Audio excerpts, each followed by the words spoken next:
Drinking buddy, how are you? You can see it's a little chilly out. I got my sweaters back on today.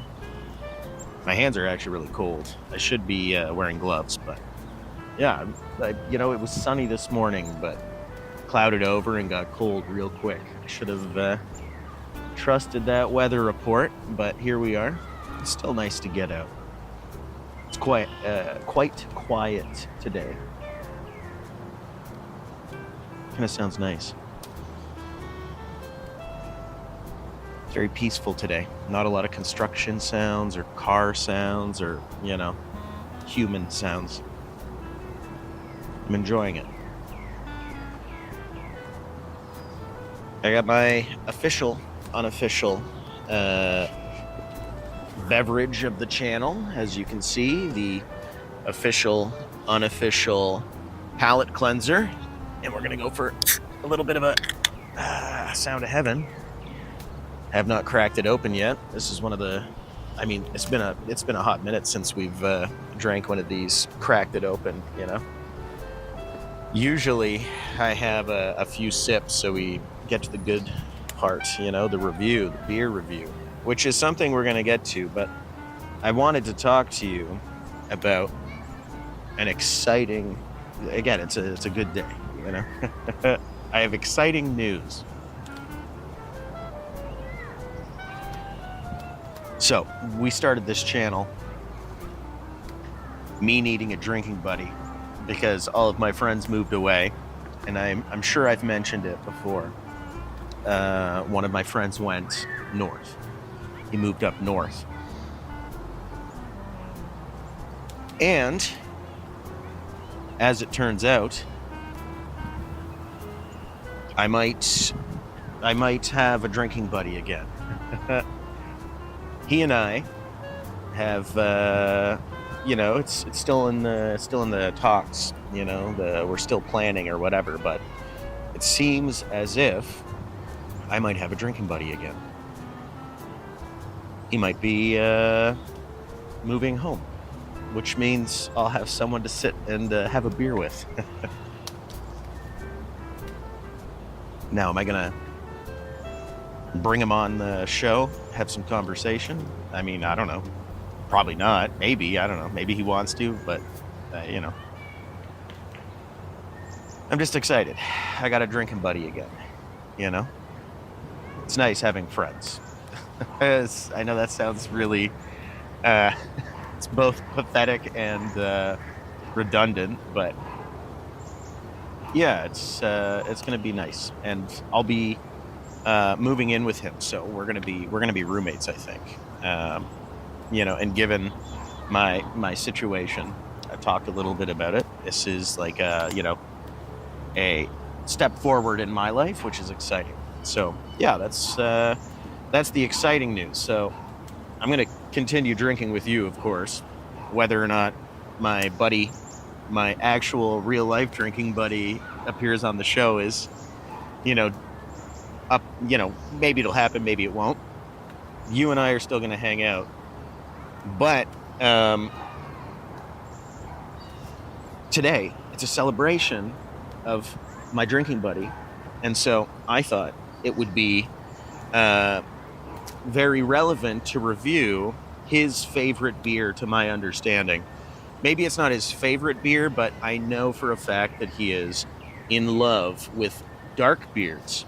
He loves Guinness in particular, a stout, which is something we have not experienced yet on the channel. We have not reviewed a stout, and there's honestly a good reason for that. I don't like them. They're too heavy. Dark beers tend to sit heavy, and my whole thing is sitting in nature, being outside, right? In the sun on hot days. And I feel like dark beers, stouts in particular, are too thick. I burped. They don't hit the same way. Maybe one on a patio is a thing.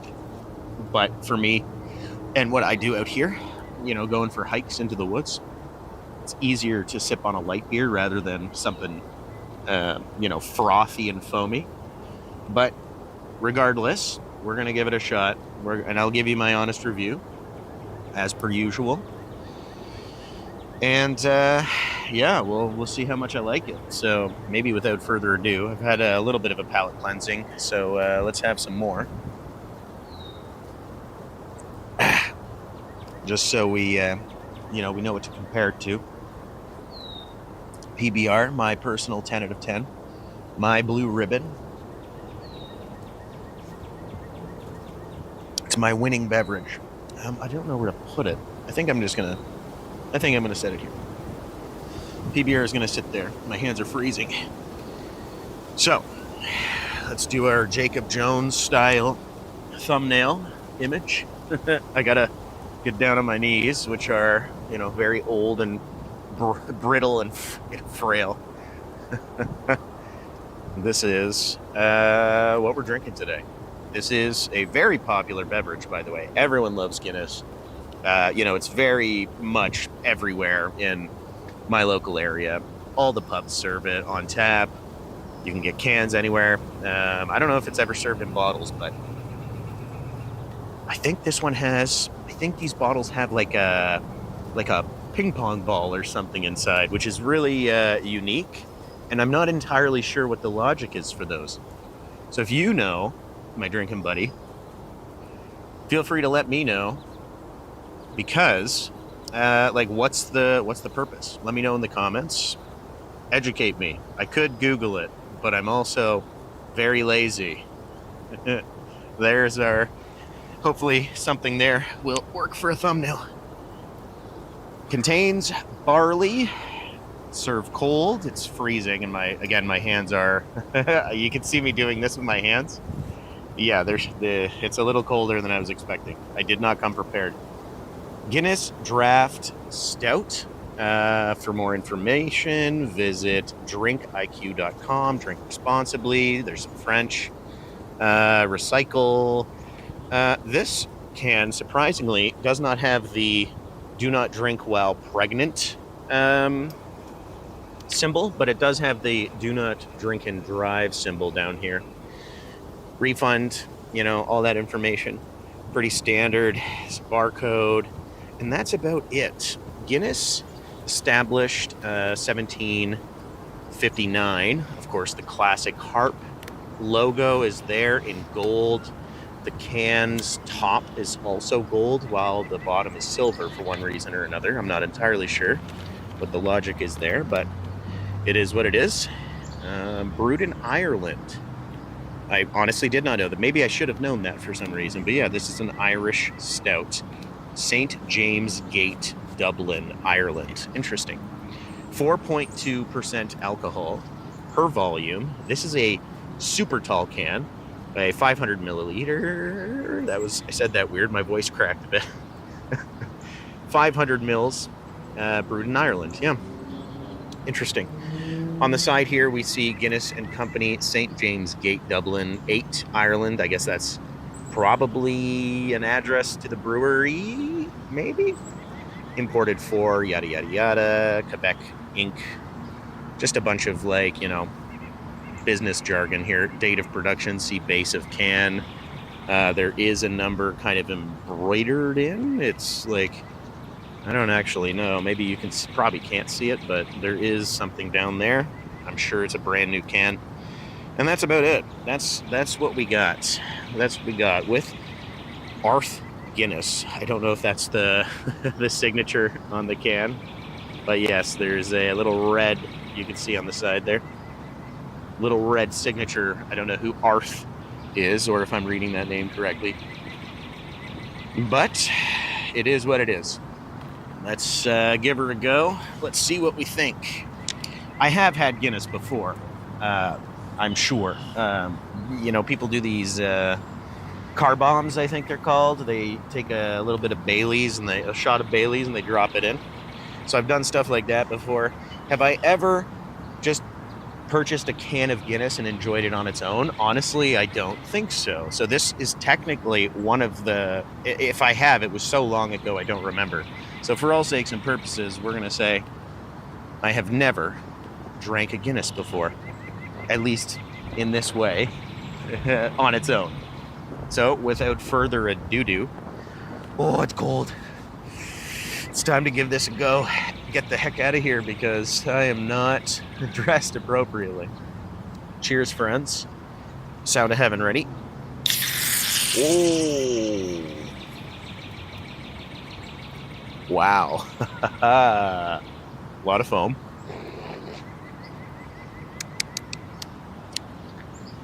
Yeah. It's tough to open. Very, very much just like the scent of coffee just hits you in the face, you know? I don't know what a stout is. I don't know the difference. Obviously, it is very deep amber in color. The foam is even... usually you see like the head of a glass is like, a white, bubbly, texture, right? This foam is yellow, or at least more yellow than white. Obviously, it's thick compared to what I'm used to. People will drink stuff like this and it fills their belly. So, I hear a lot, like particularly my buddy who, again, adores this beer. He usually only has like one or two max in like if we're going drinking together, right? And then he'll switch to a light beer. So that's what we're doing today in next episode, because remember, we always try to film more than one at a time so we don't have to do this every day. The next episode, we're going to be comparing Guinness to Waterloo Dark, which to my understanding, they're both stouts, I think. We're going to get that. We're going to get there. For now, I know I've been ranting, trying to rack up those the timer on the camera here. Without further ado, cheers, friends. Let's give it a taste and see what we think.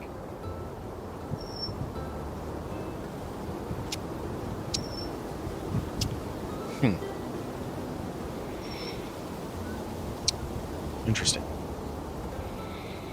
Fascinating. Now, I've had this on ice. I have my cooler down here. So I have served it cold as intended, according to the can. And I want to say, in a can versus a pint, I remember the pint tasting thick. I don't know why. Not because I dropped Bailey's in it. I mean, maybe. But I remember it being thicker. I mean, it's definitely thick. I was expecting... I mean, you saw it, all that carbonation hissing out of the can, the foam that came up. I was expecting this to be more...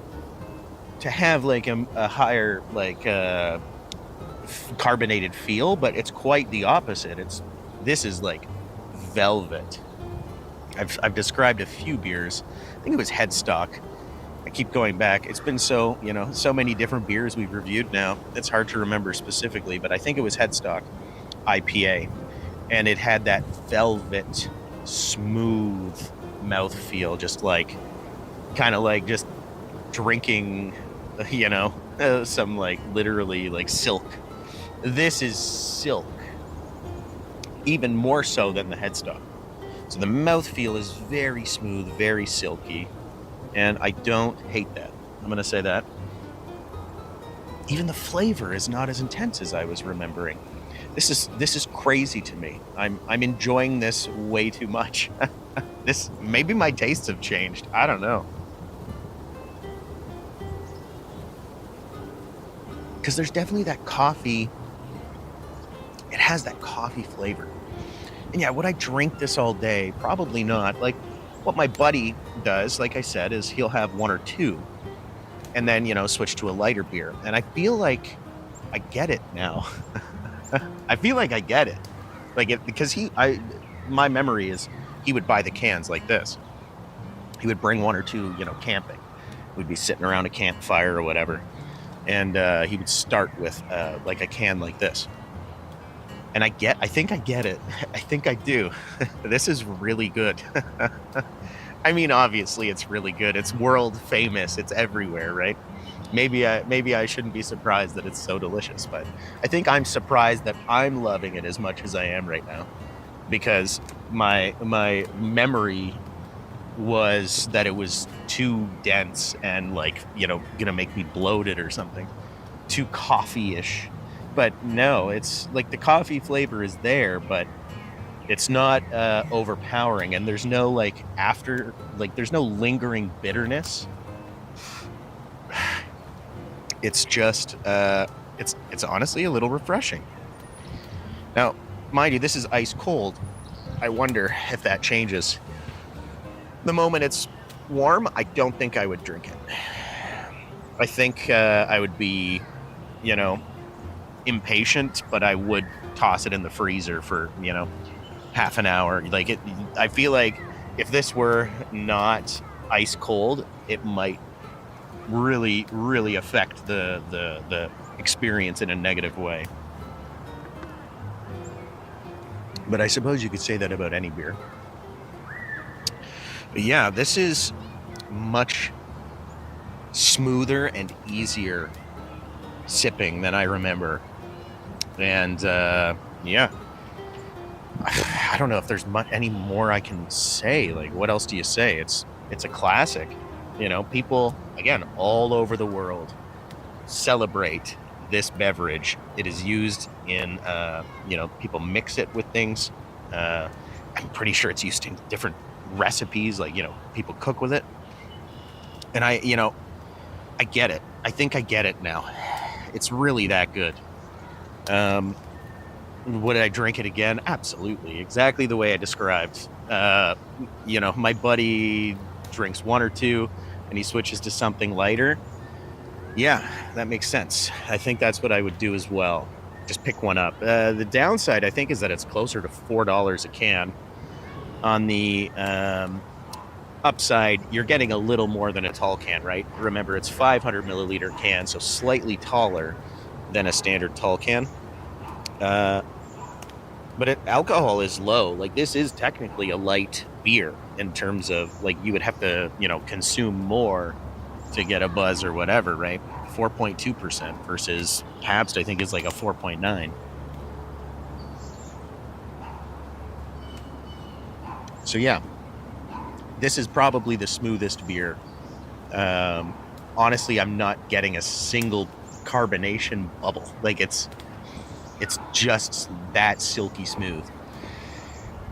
The flavor, trying to put my finger on it, like, there is some bitterness, but it's still sweet initially. It's very complex, and the flavor kind of evolves during the sipping experience. So it goes in immediately. You're hit with, like, again, a coffee, a espresso, like, there's coffee flavor very, very instantly. But again, that doesn't linger. There's almost a sweetness in that. And then after,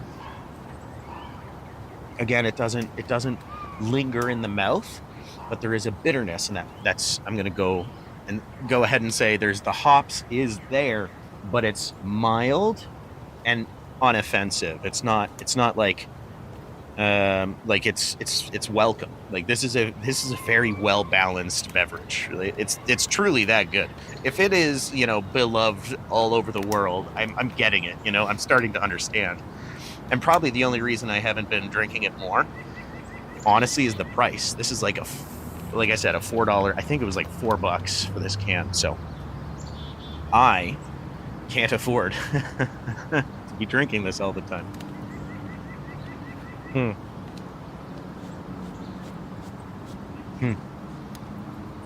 it's like that good coffee, It's not a bad coffee. Like, I imagine almost like an espresso with, like, a nice cream in it. Like a high fat, high percentage fat cream, Yeah. Not too much sugar, because I like my coffee. I don't drink coffee with sugar. I like it sometimes with a little cream. But the coffee flavor is it's there. It's the forward note in the best way. Yeah, if you like coffee, you're probably going to enjoy one of these. Mm, yeah, that's nice. I don't know if I can give this anything less than, like, it's the only reason I wouldn't give it a 10 out of 10 is because it's not to my personal taste for what I like to do with my beer. But I feel like it would be unfair. Like, that would be, I'm trying to be objective here, not take my subjective experience. Um, I think this is a 10 out of 10. This is that good. This is a really good beer, man. Wow, dude. Really, really good beer. Again, would I drink it all day? Probably not. But having a bunch just laying around, sipping on one, even outside here, you know what, this is more refreshing than I was expecting. I was thinking it was, on a hot day it would be like too much, but no, I'm changing my mind on that. This is like, you could probably have one or two of these on a nice summer day, really enjoy it. Probably pairs well with any number of meals. Nice steak, I think, I feel like it would go really well with like a thick, bloody steak. Something like that. I'm trying to think what else. Maybe something I'm thinking like a Greek salad, maybe, with some like nice feta, maybe like some juicy olives or something. I think they would pair well. Juicy tomatoes in that salad. I love Greek salad. Yeah, if you had, let's say that's like the perfect, I think. You have a Guinness, a nice bloody steak, and a nice Greek salad with tomato, red onion, big chunks of feta. You're gonna have a good dinner. That would be so good, and this would pair well. I think having like that salt and that fat in the meal would really, really pair well. But that is my recommendation. Guinness, my buddy, my real life drinking buddy. This review was dedicated to you, as will the next video. But this is, and I'm not saying this because I'm not trying to, I'm not trying to. I don't even know. I'm not trying to. What would it be like? I'm lying to like make you like me more or something, No, that's not what I'm saying. I genuinely, you were right. You were right all along. This is delightful in every way, and I honestly, I think objectively, it's a 10 out of 10. And even with my own personal preference, drinking, light beer in the sun all day, I'm gonna say my subjective rating would be something like a 9 or a 9.5, like a higher 9. It's really that good. So, drinking buddy, you were right. This is good, and yeah, I'm looking forward to being roommates. And you viewers, thanks for hanging out. This is going to be the end. Do all the internet stuff. You could like the video if you want, and leave a comment. Tell me what you think. Is Guinness, have you tried it? And if you haven't, first of all, go and try it. But do you like Guinness? Do you like stouts? What do you think? Let me know. We'll talk about it in the comments. And that's it. Cheers, friends. Dinker. And I'll sinker one last time. And we're going to compare this to Waterloo Dark, which is a local stout. I think it's a stout. It's a local dark beer. The brewery's around the corner from me. We're going to compare this to Waterloo Dark in the next episode. See you all in the next one. Bye. Da da da da da da. Boop.